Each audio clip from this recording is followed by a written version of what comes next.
নমস্কার বন্ধুরা, সোমাদির রান্নাঘরে আসন্ন গণেশ চতুর্থীর আগাম শুভেচ্ছা। আশা করছি আপনারা সবাই খুব ভালো আছেন। আজ আমি শেয়ার করতে চলেছি নিরামিষ একটি স্ন্যাক্স রেসিপি, পনির স্টাফেড রোল। ঘরোয়া কিছু সামান্য উপকরণে সহজেই বানিয়ে দেখাবো। বাচ্চা থেকে বড় সকলেই খুব পছন্দ করবে। আপনারা যে কোনো দিন সকালের জলখাবারে বা সন্ধ্যের আড্ডায় বানিয়ে নিতে পারবেন। তার জন্য সম্পূর্ণ ভিডিওটি দেখতে হবে।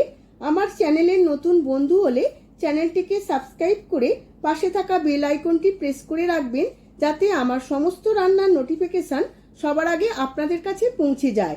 আর ফেসবুক বন্ধুদের কাছে অনুরোধ পেজটিকে ফলো করার জন্য।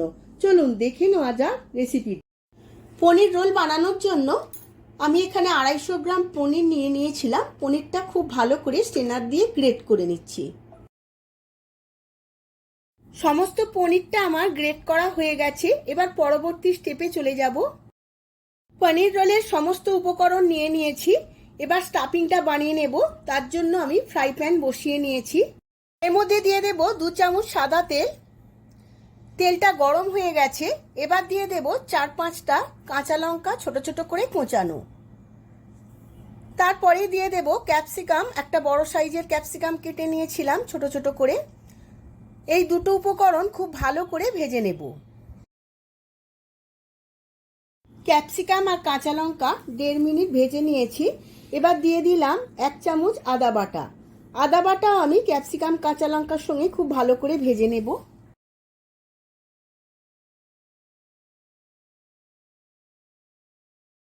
সমস্ত কিছু খুব ভালো করে ভাজা হয়ে গেছে। এবার গ্রেট করা পনিরটা আমি এর মধ্যে দিয়ে দেব। এই সময় গ্যাসের ফ্লেমটা লোতে রাখবো, না হলে মশলাটা জ্বলে যাবে। এবার সমস্ত কিছু 5 মিনিট খুব ভালো করে ভেজে নেব।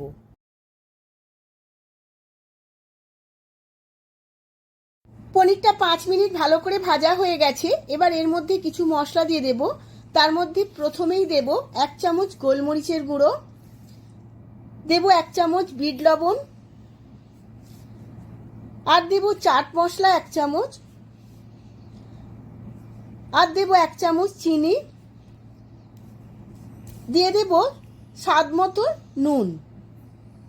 এবার সমস্ত কিছু খুব ভালো করে পনিরের সাথে মিশিয়ে নেব।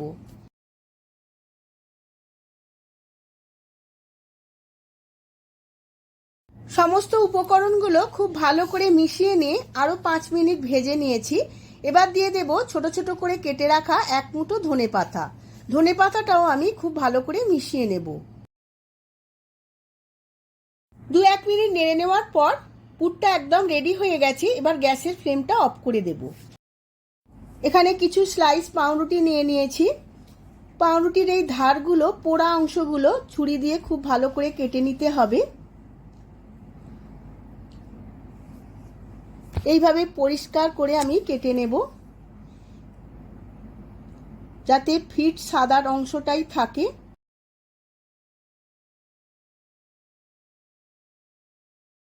এইভাবে আমি বাকি পাউরুটির ধারগুলো কেটে নেব।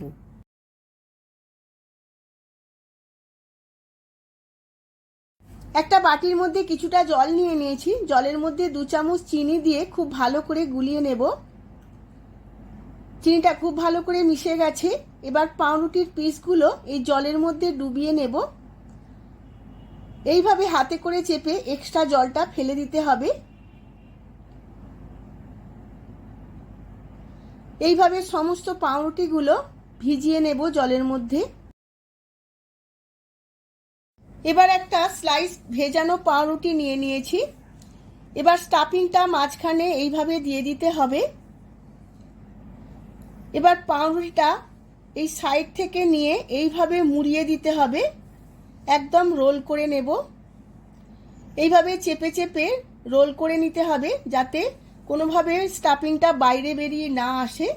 এইভাবে চেপে চেপে রোল করে নিয়েছি। যেহেতু পাউরুটিটা ভেজানো আছে, অল্প চাপ দিলেই শেপ চলে আসবে। খুব ভালো করে একটা রোল তৈরি হয়ে গেছে। এইভাবে আমি সমস্ত পাউরুটিগুলো রোল করে নেব, ভাজার জন্য একদম রেডি করে নেব। আমার সমস্ত পনির রোলগুলো রেডি হয়ে গেছে ভাজার জন্য। এবার আমি ভেজে নেব। এবার কড়ার মধ্যে সাদা তেল বসিয়ে দিয়েছি, তেলটা গরমও হয়ে গেছে। এবার এইভাবে একটা একটা করে রোল আমি এই তেলের মধ্যে দিয়ে দেব।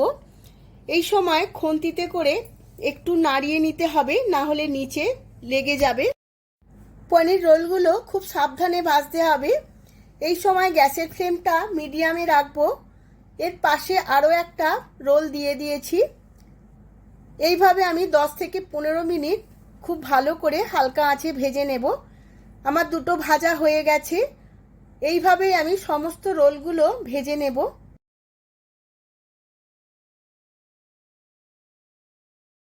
আমি সার্ভ করে নিয়েছি। দারুণ দেখতে লাগছে আর খেতে খুবই লোভনীয় হয়েছে। আপনারাও আমার মতো করে একবার বাড়িতে বানিয়ে ফেলুন, আর কেমন হয়েছে আমার কমেন্ট বক্সে কমেন্ট করে জানান। ভিডিওটা যদি ভালো লেগে থাকে ভিডিওটিতে প্রচুর প্রচুর লাইক, শেয়ার, কমেন্ট করবেন। আজ তাহলে আসি, আবার দেখা হবে পরবর্তী ভিডিওতে। ধন্যবাদ।